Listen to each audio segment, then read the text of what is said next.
And for the death of George Floyd under police custody in the US, you can see how protest has happening around the world and across the US. But right now we seem to see some slight changes of how the government respond to the protest. And Nad Bunnag has this story for us. So what the latest changes in terms of policy? There are a few major changes ever since there were the protests going on in the US and around the world. It has been a couple of weeks now, so we can look at three major changes that we could see after George Floyd's death. First of all, more police officers are charged for violence against the people. Not to mention Derek Chauvin, who killed Mr. Floyd, has been charged with second-degree murder and manslaughter, and all the three former officers are also charged with assisting the murder. Other cases besides George Floyd include two police officers in Buffalo City of New York have also been charged for pushing a 75-year-old man to the ground. Another police officer in New York City also got charged with assault, menacing, and harassment after shoving a woman to the ground during the protest as well. So we can see that all the police who are involved with violence against the people are now being charged with such cases. So that we should say that it's positive response after the death of George Floyd. Positive or not, but we can say that it's sort of changing, and ever since the protest of George Floyd, besides the police who have been charged for such cases, we've also been talking about the police budget cuts, which have been proposed in many cities across the US.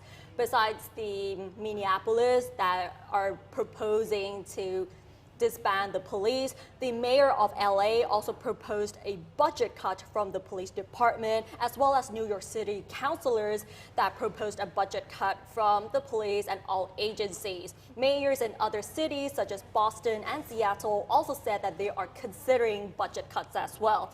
Besides the police budget cuts, the new laws have also been proposed. Like the other day, we've been discussing that the Democrats in the Congress proposed a law to tackle the issue on police violence, misconduct, and racial profiling.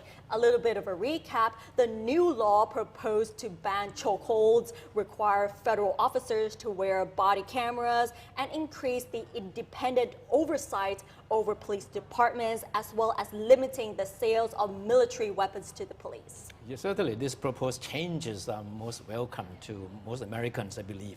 But of course, it will be a very time-consuming process because it has to go through the Congress. And of course, there will be objections, there will be a lot of arguing, back and forth before these changes can really be introduced. Yeah. Definitely. And with the term racism has been raised a lot, especially on systematic racism. What's the change in terms of giving the meaning definition, especially in the dictionary? Okay, in light of the anti-racial protest, finally Merriam-Webster will be redefining what racism actually means. So as you can see right now, this is the original meaning of racism in the dictionary. One of them says that a belief that race is the primary determinant of human traits and capacities, and that racial differences produce an inherent superiority of a particular race. That is one of the definitions there. And the reason why they are going to revise the meaning of racism is because they received an email from a woman in Missouri suggesting that racism is much more than just prejudice against certain racial groups. And saying that the way that racism occurs in real life, it's not just prejudice, it's the systemic racism that is happening for a lot of Black Americans. So from now on, Merriam-Webster will now include systemic oppression in its latest definition of racism. Okay. That's very crucial move because definition in dictionary, people will have to take a look all over the world and it will give specific meaning.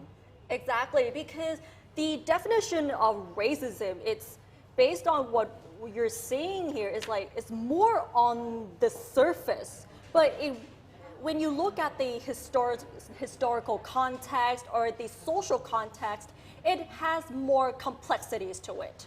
So that is why the dictionary will be revising the meaning and will also include the oppression as well. Yeah, but with racism protests with happening in many cities around the world has been very much on the focus. What about what's happening in Australia? In Australia, there are still protests going on for the anti-racial protests and demanding justice for George Floyd. But it seems like the protesters are going to get in trouble very soon because the officials have warned that they could be fined or arrested because such unauthorized protests is considered breaching the coronavirus restrictions. What's more than this is that they found one new case which came from the Black Lives Matter protests in Melbourne. And recently, Prime Minister Scott Morrison even warned people not to join such protests because it will put other people's lives at risk. So the Black Lives Matter movement in Australia has refocused the attention in Australia on not just the issue we're facing at the moment with the mistreatment of African Americans, but also the mistreatment of Indigenous Australians, including Aboriginal deaths in custody.